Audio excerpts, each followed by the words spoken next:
هو بالاهتداء حقيق ونورا به الاقتداء يليق وعلى آله وأصحابه الذين سعدوا في مناهج الصدق بالتصديق وسعدوا في معالج الحق بالتحقيق.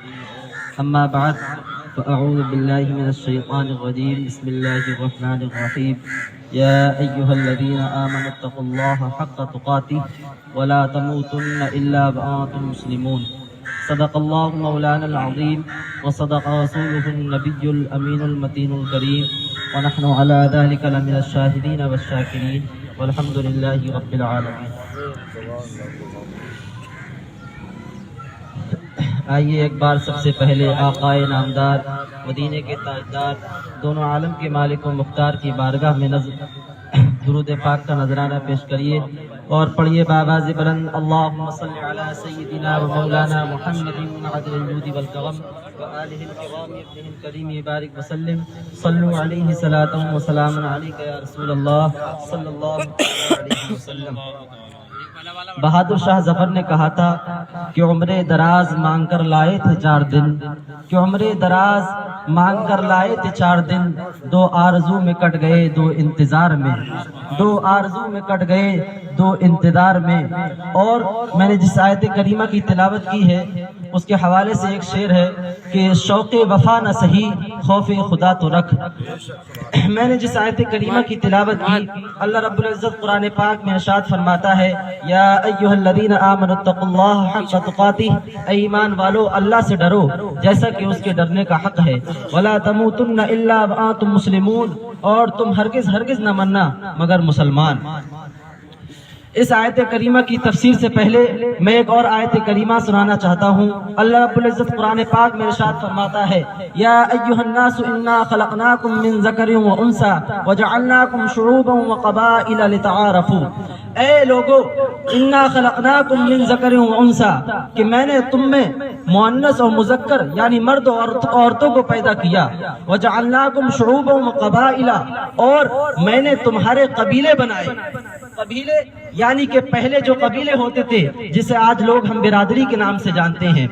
اللہ رب العزت قرآن پاک میں ارشاد فرماتا ہے وَجَعَلْنَاكُمْ شُعُوبًا وَقَبَائِلَ لِتَعَارَفُوا، یعنی میں نے تمہارے جو قبیلے بنائے ہیں لِتَعَارَفُوا، وہ صرف تمہارے تعارف کے لیے ہیں، ورنہ تو اِنَّ أَكْرَمَكُمْ عِنْدَ اللَّهِ أَتْقَاكُمْ، اللہ رب العزت کے نزدیک سب سے زیادہ عزت و مرتبے والا وہ شخص ہے جو تم میں سب سے زیادہ تقوی و پرہیزگار ہے. اللہ رب العزت نے یہ ذات، یہ برادری صرف مسلمان لوگوں کی تعارف کے لیے بنائی ہیں. اور آج لوگ ہماری جو غیر برادری کا ہوتا ہے ہم اس کو اپنا غیر سمجھ لیتے ہیں. اللہ رب العزت کیا فرماتا ہے ان اکرمکم عند اللہ اتقاکم، بے شک تم میں سب سے زیادہ عزت و بلند و والا میرے نزدیک وہ ہیں جو تم میں سب سے زیادہ تقوی و پرہیزگار ہے. اور اس کے حوالے سے ڈاکٹر اقبال نے کہا تھا کہ منفعت ایک ہے اس قوم کی نقصان بھی ایک، منفعت ایک ہے اس قوم کی نقصان بھی ایک ہی سب کا نبی دین بھی ایمان بھی ایک، حرم پاک بھی اللہ بھی قرآن بھی ایک. کچھ بڑی بات تھی ہوتے تو جو مسلمان بھی ایک، کچھ بڑی بات تھی ہوتے جو مسلمان بھی ایک.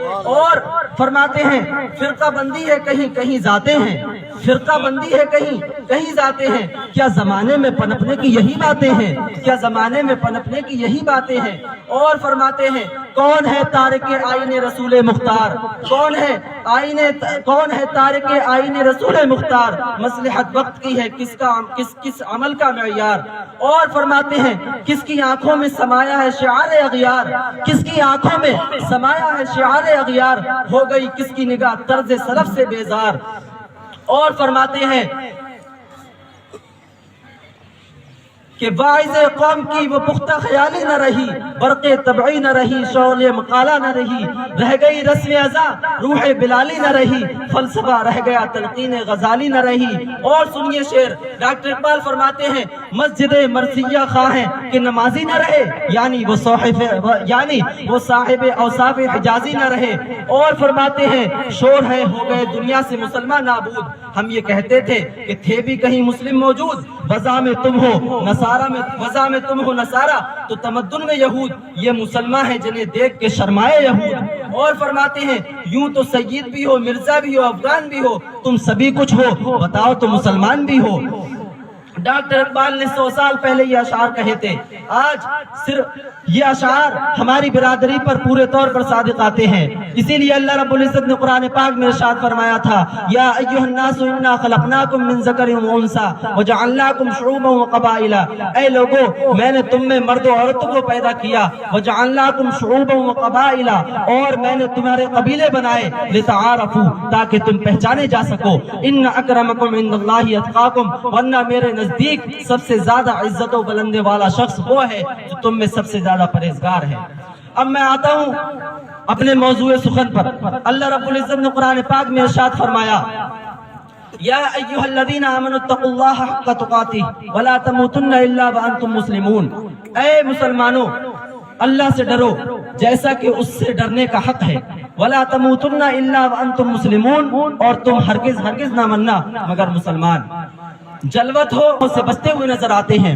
یہ خوف خدا ہی کے حسنات و برکات ہیں کہ آنکھ جب دل میں خوف خدا پیدا ہو جاتا ہے تو آنکھ برائی نہیں اچھائی دیکھتی ہے، دل و دماغ برا نہیں اچھا سوچنے لگتے ہیں، ہاتھ اور پیر برائی کے راستے پر چلنے کے بجائے حق اور نیک راستے پر چلنے لگتے ہیں۔ اللہ رب العزت حضور صلی اللہ تعالی علیہ الصلوۃ والتسلیم نے ارشاد فرمایا کہ جب بندہ مومن خوف خدا سے اپنے جسم، جب بندہ مومن کا جسم خوف خدا سے کانپنے لگتا ہے کما تو اس کے بدن سے گناہ ایسے جڑتے ہیں کما یتجانب عن الشجرۃ ورقها، جیسا کہ درخت کو ہلانے سے پتے جڑتے ہیں۔ اور حضرت عبداللہ ابن عباس رضی اللہ تعالیٰ عنہ فرماتے ہیں کہ میں نے حضور نبی کریم صلی اللہ تعالیٰ علیہ وسلم کو فرماتے ہوئے سنا تھا، عینان لا تمسہم النار، یعنی دو آنکھیں ایسی ہیں کہ جن کو کبھی بھی آگ نہیں چھوئے گی، عین بکت من خشیت اللہ، ایک وہ آنکھ جو خوف الہی سے روئی ہو، وعین باتت تحرس فی سبیل اللہ، اور ایک وہ آنکھ کہ جو جس نے اللہ کی راہ میں رات گزار کر پہرا دیا ہو۔ حضرات گرامی، یہ خوف خدا ہی ہے جو انسان کو، مومنوں کو گناہوں سے بچا سکتا ہے۔ حضرت فضیل بن عیاض جو ولی کامل مشہور و معروف بزرگ ہیں، ان کی توبہ کا سبب بھی خوف خدا ہی تھا۔ اتنے بڑے ڈاکو کے سردار تھے، ہر طرف ہر علاقے میں آپ کا چرچا تھا، آپ کے نام سے لوگ سہم جاتے تھے، آپ کے نام سے لوگ سفر کرنا چھوڑ دیا کرتے تھے۔ ایک مرتبہ ڈاکہ ڈالنے کسی کے گھر میں دیوار پر چڑھے ہوئے تھے اور اس گھر کا مالک قرآن پاک کی تلاوت کر رہا تھا۔ حضرت فضیل بن عیاض رضی اللہ تعالی عنہ جب اس آیت کریمہ کو سنتے ہیں، الم یأن للذین آمنوا ان تخشع قلوبهم لذکر اللہ، کیا ایمان والوں کے لیے وہ وقت نہیں آیا کہ ان کے دل اللہ کے ذکر کے لیے نرم پڑ جائیں؟ حضرت فضیل بن عیاض کو اتنا سننا تھا کہ آپ کا جسم لرزا جاتا ہے، خوف خدا ہی سے کانپنے لگتے ہیں اور رونے لگتے ہیں اور عرض کرتے ہیں، یا الہی وہ وقت آ گیا ہے کہ تیرے ذکر کے لیے مومنوں کے دل نرم پڑ جائیں۔ ایک سنسان کھنڈر میں چلے جاتے ہیں اور وہاں زار و قطار رونے لگتے ہیں۔ دیکھتے ہی دیکھتے وہاں پر ایک مسافر، وہاں پر ایک قافلہ آ جاتا ہے اور ٹھہر جاتا ہے اور کہتا ہے کہ ابھی ابھی سفر مت کرنا، یہ فضیل بن عیاض کا علاقہ ہے، اگر آگے جاؤ گے تو فضیل بن عیاض تمہارے مال و اسباب کو لوٹ لے گا۔ ادھر ان کا یہ کہنا تھا، ادھر ان کا کلیجہ منہ کو آ رہا تھا، ان کا جسم کانپ رہا تھا، وہ زار و قطار خوف الہی سے رو رہے تھے اور عرض کر رہے تھے، یا الہی میں کتنا بڑا پاپی ہوں، میں کتنا بڑا گنہگار ہوں کہ لوگ میرے نام سے سہم جاتے ہیں، لوگ میرے نام سے سفر کرنا چھوڑ دیتے ہیں، لوگ میرے نام سے اپنے مال و اسباب کو محفوظ نہیں رکھ پاتے، رو رو کر زار و قطار رو رو کر بارگاہ الہی میں توبہ کرتے ہیں اور عرض کرتے ہیں، یا الہی میری توبہ کو قبول فرما لے۔ اور اس کے بعد آپ نے اپنے گناہوں سے ایسی توبہ کی کہ علم حدیث کے اتنے بڑے ماہر امام کہ جب علم حدیث حاصل کیا تو علم حدیث کے ماہر امام بن گئے اور میدان ولایت کے شہ سوار ہو گئے۔ اور یہی وہ حضرت فضیل بن عیاض رضی اللہ تعالی عنہ ہیں جو مشہور ولی کامل اور مشہور و معروف بزرگ ہیں۔ مکاشفۃ القلوب میں امام غزالی لکھتے ہیں کہ روز قیامت ایک آگ جہنم سے نکلے گی اور امت محمدیہ کی طرف بڑھے گی، اور اس وقت کا ہولناک منظر یہ ہوگا کہ امت محمدیہ زارو قطار رو رو کر کہے گی، اے آگ تجھے نمازیوں کا واسطہ، اے آگ تجھے روزے داروں کا واسطہ، تو ہماری طرف مت آ، واپس چلی جا۔ لیکن وہ آگ برابر بڑھتی چلی جائے۔ اس لیے تو سرکار اعلیٰ حضرت نے ارشاد فرمایا تھا، واللہ کیا جہنم اب بھی نہ سرد ہوگا، واللہ کیا جہنم اب بھی نہ سرد ہوگا، رو رو کے مصطفیٰ نے دریا بہا دیے ہیں، رو رو کے مصطفیٰ نے دریا بہا دیے ہیں۔ حضرت امام زین العابدین، کون زین العابدین؟ وہ امام زین العابدین کہ جنہوں نے واقعہ کربلا کے بعد کبھی ٹھنڈا پانی نہیں پیا۔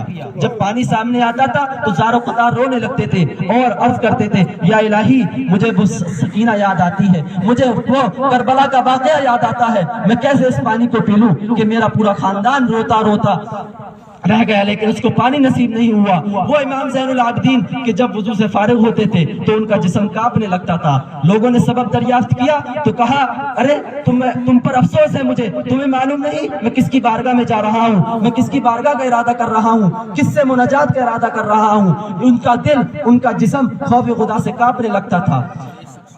اللہ رب العزت نے قرآن پاک میں ارشاد فرمایا اسی کے حوالے سے، افمن ھذا الحدیث تعجبون وتضحکون ولا تبکون، کیا تم اس بات پر تعجب کرتے ہو اور تم ہنستے ہو، روتے نہیں ہو؟ روایت میں آتا ہے کہ اس آیت کریمہ کے بعد حضور نبی کریم صلی اللہ تعالی علیہ وسلم پوری زندگی کبھی ہنسے نہیں، کبھی آپ کے چہرے پر مسکراہٹ کو نہیں دیکھا گیا، یہاں تک کہ آپ کسی حالت میں وصال فرما گئے۔